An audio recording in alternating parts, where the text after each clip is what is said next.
Iroha 2 is the next step for improvement of our Iroha project and idea of the Iroha.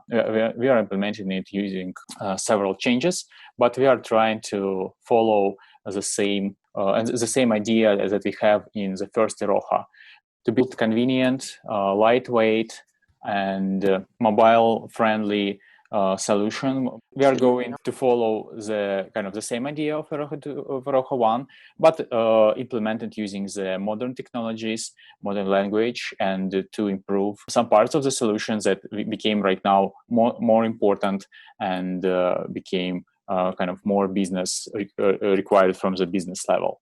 This is the main idea, and I think we can proceed. So let me introduce our lead of our Iroha 2 development, Nikita, so that he can show the demonstration of current Iroha status. Yeah, so Nikita, please. Hello, everyone. Today we're going to demonstrate you our command line interface.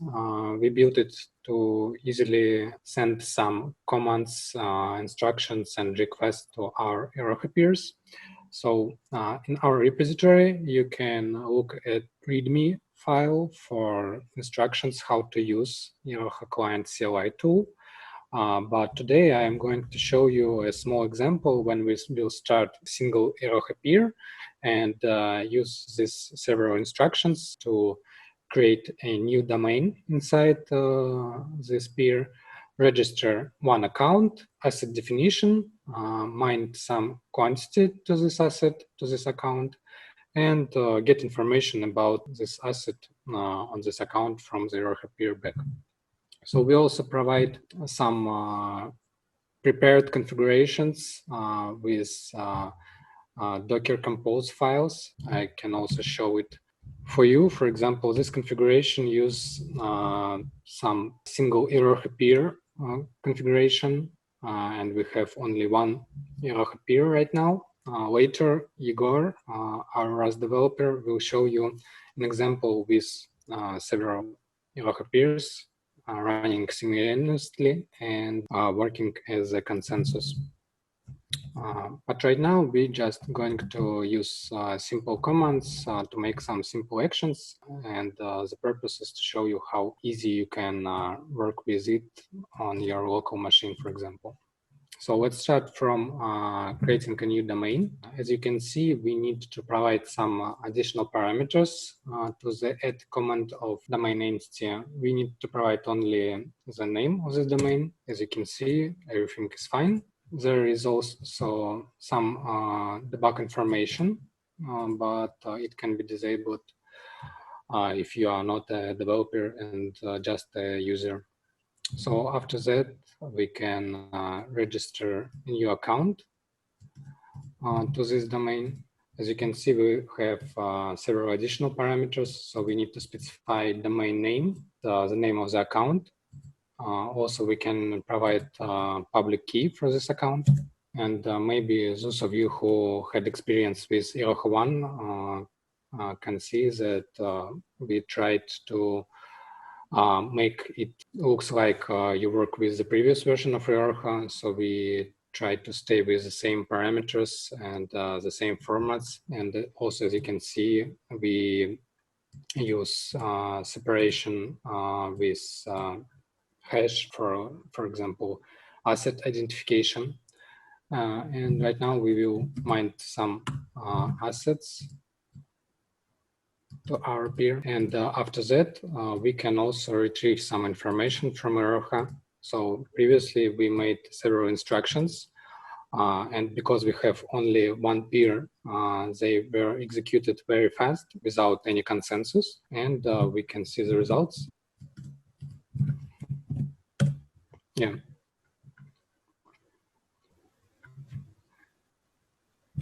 One second, please. I will redo all previous work. Check that everything is stored fine. And execute the last command one more time.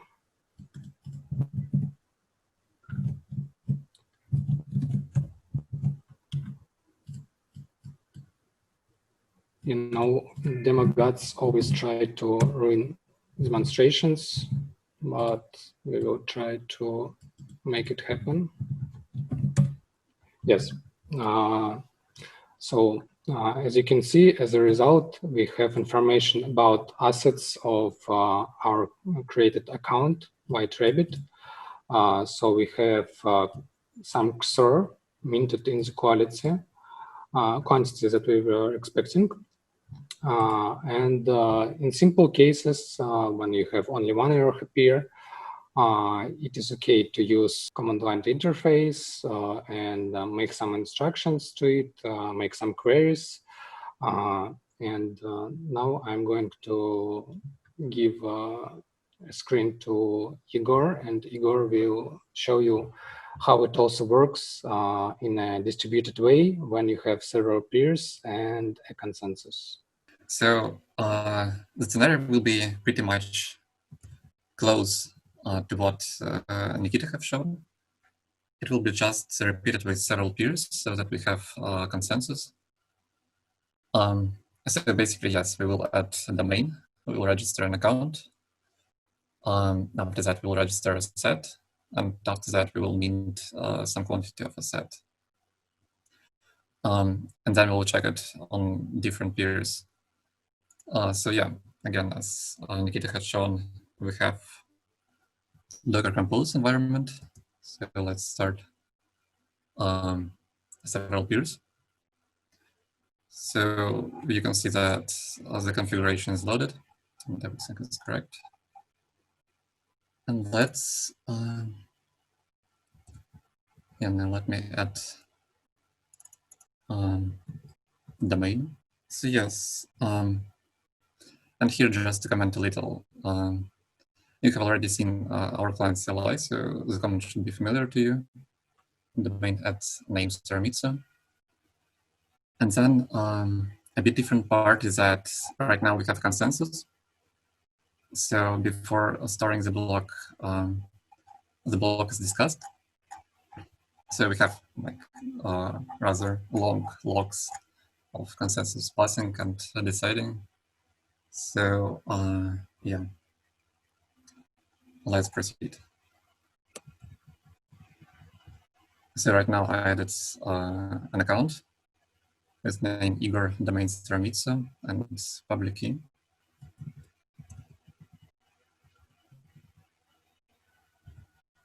And then let's register an asset with the name XOR, as in previous example.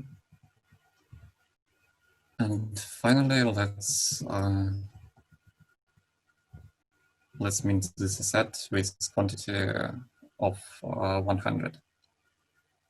So yeah, and just to test that everything is okay, we will execute a query to get the quantity of a set.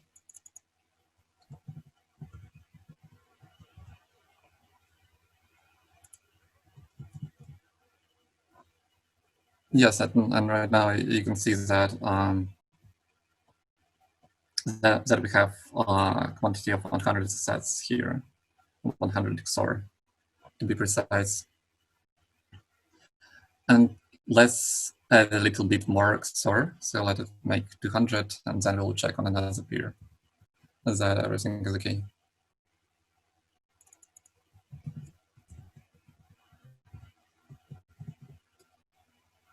So yeah.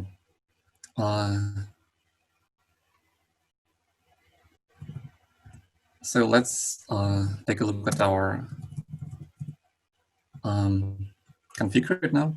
So the configuration file right now points to the peer at the address of with a port of 1337. But actually we have peers running on 37, 38, 39, and 40 ports. So let's try and connect to the peer on the address 38 and check that it also has the same information. So I will change config a little. Yeah, and you can see that now we have 38 port. And let's execute the same command with getting account assets. And as expected, we have the same account, Igor. We have the names Ramitsu, domain, and we have the quantity 200 of Oxor asset. So this means that our peers have discussed and agreed on the blocks and decided to store it. So here we have 4 peers to be precise. So yeah, that's pretty much it for the example of consensus right here. Okay, thank you, Igor. So yeah, I think thank you for showing this. It was kind of, I think, kind of visible, visualized, experienced. And so right now we have quite a long time to discussion, and yeah, so we can step forward for our last updates, the permission system. But I think first of all we can step here and give a microphone to you so that you can ask questions if you have some. Go forward, Aslam. Yeah, hi everyone. Actually, it's about the new consensus algorithm in Iroha 2. Why you choose to actually change the old one in the version 1, and what is the benefit we are getting here from the new consensus algorithm, and if it has been tested in any other solution, or you are just writing it from scratch. I can answer these. So the main difference between Sumeragi in Iroha 2 and Yak in Iroha 1 is in Iroha 2 we don't have ordering service. So instead, each leader who's in charge of the consensus round to create a block creates his own block proposal from transactions that people know. If a leader is evil and does some censorship, then it's not a huge problem because he'll be replaced in the next block. This is just a faster way and a simpler algorithm than in Yak because you don't have the ordering service and then the voting part. We created this algorithm ourselves, but it's heavily inspired by work of CC Duan, especially her paper on the B-chain algorithm. And we're working on formal proofs of the algorithm as well for safety and liveness. So hopefully that answers your questions. So regarding the performance and the number of peers required in Visual 2, what would be the minimum number of peers, and how it would be handled when some certain percentage of the peers are down? The cases for sub-performance and reliability in general, how it's different from Yak in version 1? Well, I would say it's more robust than Yak because it's a simpler algorithm. It's similar to PPFT and other voting-based consensus algorithms in that you have some number of faulty pairs that you want to tolerate, and then you need 3 times f+1 pairs. So really the minimum to tolerate a single fault would be 4 pairs. And this is simultaneous faults, so you don't really need that many. So for example, you could consider like 7 simultaneous faults, then you need 22 pairs to overcome this. This is because you need 2 times f+1 votes in order to finalize a block, and Iroha has finality. Now this comes with a slight caveat in that after you create a block, for it really to become, because we don't do a 2-phase commit, for it to become finalized, you have to wait until the next block, which is usually just 2 to 3 seconds, and so it's not a huge problem. And so the lack of 2-phase commit gives you higher performance and throughput, but it comes at the trade-off of having to wait 1 block for finality. We have another question in our chat from AWK. I think it's kind of deeper development question, but yeah. So the question is there any limits for the store blob bytes? So I think Nikita, it's mostly for you. Yeah, right now we don't have any restrictions about that, but later this summer, I think we will provide a lot of maintainability-oriented configurations for our peers. Right now, for example, we have some block commit time configurations, transactions voting time configurations, etc. So size of the blob and other SLAs can be also added as a configuration. Yeah, so another question from AWK is, so how much nodes we already supported and how much nodes were tested? So I want to start first of all with the disclaimers that right now the Iroha 2 is still in the kind of early stage of development. We have this working solution right now, but it's still kind of many things to do. That's why these tests probably wouldn't have a big reason right now. But I think we have some benchmarks. We have benchmarking and tests, automated tests each time we are building the Iroha. So I think also Nikita or Igor, can you share your experience? How much nodes we are supporting in theory and how much was already tested? In general, we use 4 for tests right now. And for our benchmarks, we try to send a lot of requests per second for our benchmarks. The numbers you can see on our GitHub continuous integration page.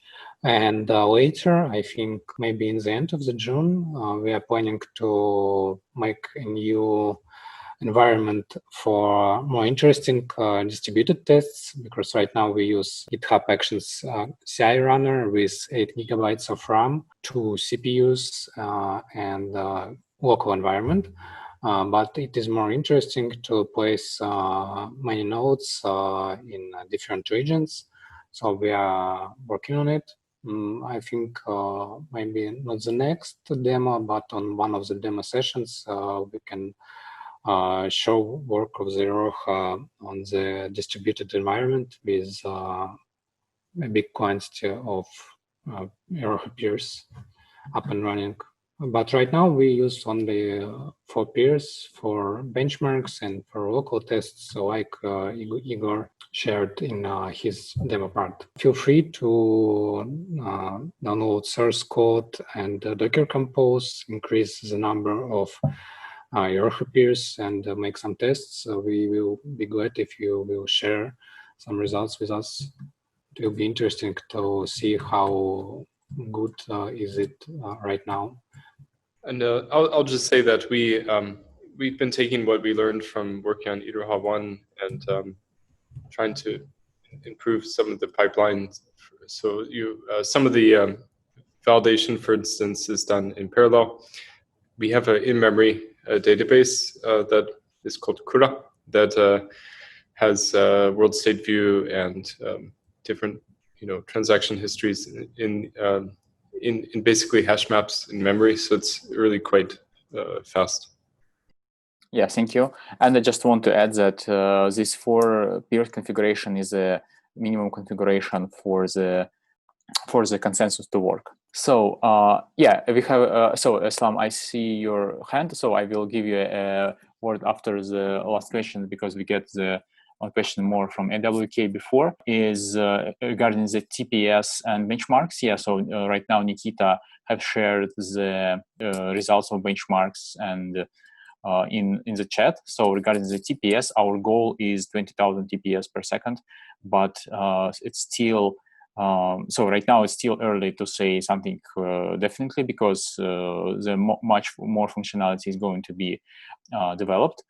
And regarding the dependency to the Postgre, as Makoto-san mentioned, we do not have this dependency anymore. So we are using them in-memory storage to just to avoid this overhead of Postgres logic and kind of Postgres interface, so on. So that's why we are using our own implementation of in-memory storage. And yeah, I want to give a chance for Aslam to ask another one question. My next question is regarding the deployment of Iroha. So do you plan to release any automated deployment tool like Kubernetes operator or something like that? Right now, we make Iroha Docker ready, yes, container ready solution. So it will be easy to up and run it on Kubernetes, Docker Swarm, or any other container or orchestration tool. We will out of the box provide Docker configurations, and we also plan to publish Docker images on Docker Hub. So we will maybe provide some out-of-the-box Kubernetes configs, but you can use Compose via K tool to run currently available Docker Compose configurations on Kubernetes.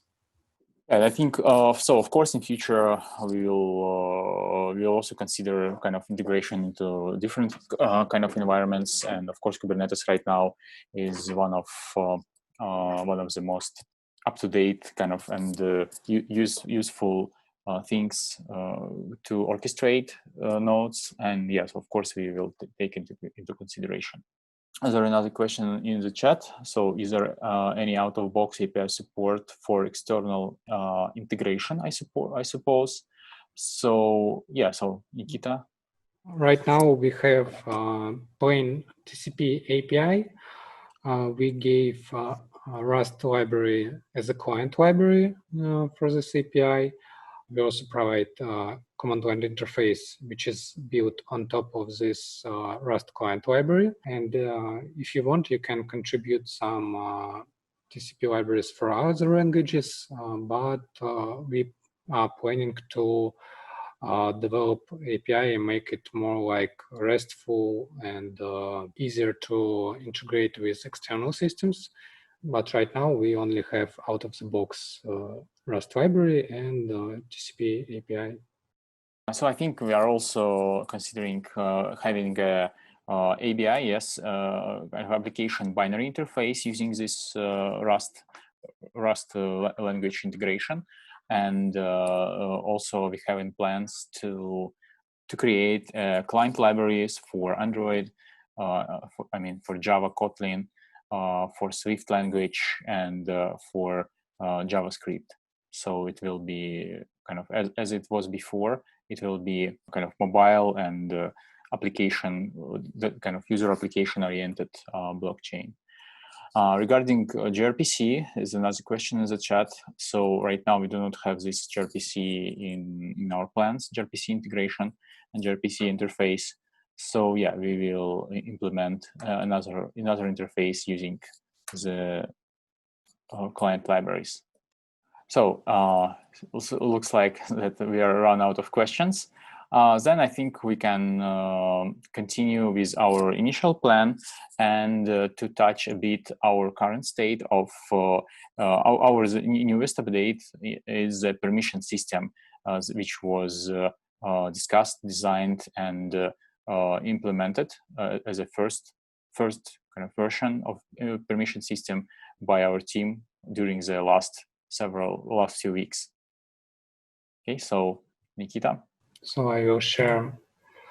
We decided to make a small presentation about it and do not look into the code a lot. If you are interested in design decisions in Rust code, feel free to ask questions or go to our repository on GitHub.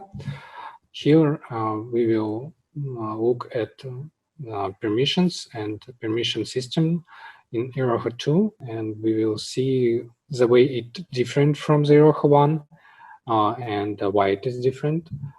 We have open request for comments. I think we will share this presentation with you, so you will be able to navigate the link and make some comments on our design discussion. It is also about not only permissions, but event listeners. So if you are interested and you have some use cases, you are welcome. Let's compare our current design with 1.x. So in previous version of Iroha, we had permissions like first class entities. We had a global set of permissions, for example, like can mind asset, etc. And to create a new permission, you had a need to request new permission. I added to the code, etc. So in the second version of Iroha, we decided to implement permissions as Iroha special instructions. You don't need to have one monolith hard-coded set of instructions. You can develop some custom instructions composed of already existing Iroha special instructions and submit it to Iroha peer. Iroha peer will decompose your instructions into a basic box, and it will use it for general processing. And also we made permissions not global, but with an ability to be more local, like domain or asset definition related. So you can define that this account, for example, can mind assets only of the following type or only from these domains. And by this configuration, we have an ability to have more fine-tuned permission system. Right now we have several basic variants for permission instructions, like can anything, which means that account with such a permission can do any operation. We can add listeners, add domains, register account or asset definitions, transfer some assets, mind some assets, and in the near future we will add more special instructions and more permissions to the system. Because our permissions just usual special instructions, we can look at the example of the mint special instruction. And inside mint special instruction, we have instruction can mind asset. And before minding the asset, we will check that authority, yes, account, have an ability to mind this asset based on existence or of the domain, for example, as a scope of the permission, or like in this case, the global permission, because the third parameter is none. So we check that this account can mind asset in any domain. So let's check that if we will have a question about permission system. Yeah, so sounds like that right now it's kind of clear for our participants. And once we was in the middle of permission sessions, there was another question in the chat. So do we have any kind of minimal requirements for hardware, and do we support, do Iroha support IoT devices? It's a good question. Because we use Rust, and Rust has a great support of the embedded devices. In the previous update of the Rust ecosystem, asynchronous standard library became available for IoT devices, and we will try to check that everything works as expected on such devices. But in general, we have very low requirements for the devices, and we are targeting IoT also. For example, my working machine is a Linux with 8 gigabytes of RAM and Core i3 Intel CPU, and everything works great and fast. We also have some Raspberry Pi devices, and I think now when Rust provides out-of-the-box ability to work with async STD on such devices, we will make some tests on these devices to check that everything works as expected. But I think there is also important to mention that, as we discussed before, the Iroha will have a in-memory storage for world state view. So that means that it will require quite a lot memory for functioning on each node. This is the only requirements, I think, from the hardware Yeah, it depends on situations and projects. So, for example, if you have a project with a lot of massive transactions, you need to provide enough memory for your IoT device. Okay, so let's leave a small space here for any other questions to be asked. So if no, then I think we can step by step wrap up our demo as a last word. So yeah, we have, there was a question in chat about the deadline, about the first versions that can be tried. So yeah, right now we do not have a hard deadline.